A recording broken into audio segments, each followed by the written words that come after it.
ইলিশ মাছ ভালো করে ধুয়ে নিয়েছি। এখন এর মধ্যে শুধু লবণ আর হলুদ দিয়ে মেখে নিব।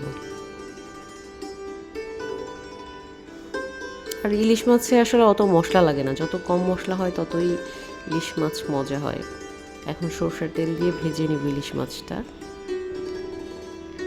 ইলিশ মাছ নিয়ে কত শত স্মৃতি যে আছে, আর ইলিশ মাছও সময়ের সাথে সাথে কেমন করে যেন চেঞ্জ হয়ে গেছে।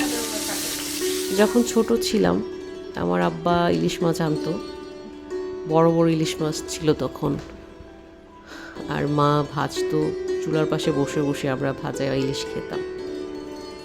আর সেই ইলিশ মাছ ভাজার সে যে কি ঘ্রাণ ছিল, 2-3 বাড়ি ভরে যেত স্মেলে। এত সুন্দর স্মেল, এত লোভনীয় স্মেল বের হতো। আর এখন ইলিশ মাছ ভাজলে কেমন জানি মানে নিজের ঘরেই মনে হয় যে স্মেলটা পাওয়া যায় না।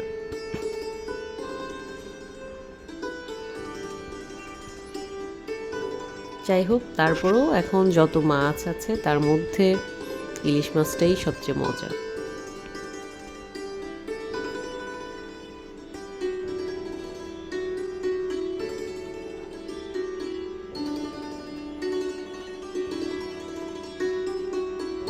আর ভাজার ক্ষেত্রে আমার আব্বা বলতো যে খুব বেশি ভাজলে ইলিশ মাছের স্বাদ থাকে না, এই জন্য আব্বা সবসময় একটু কম ভাজা ইলিশ মাছ খেতে পছন্দ করতেন।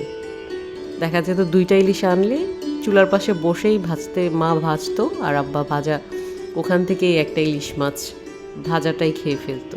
ঘরে আর 2টা নেওয়া হতো না, আমরাও পাশে বসে বসে খেতাম।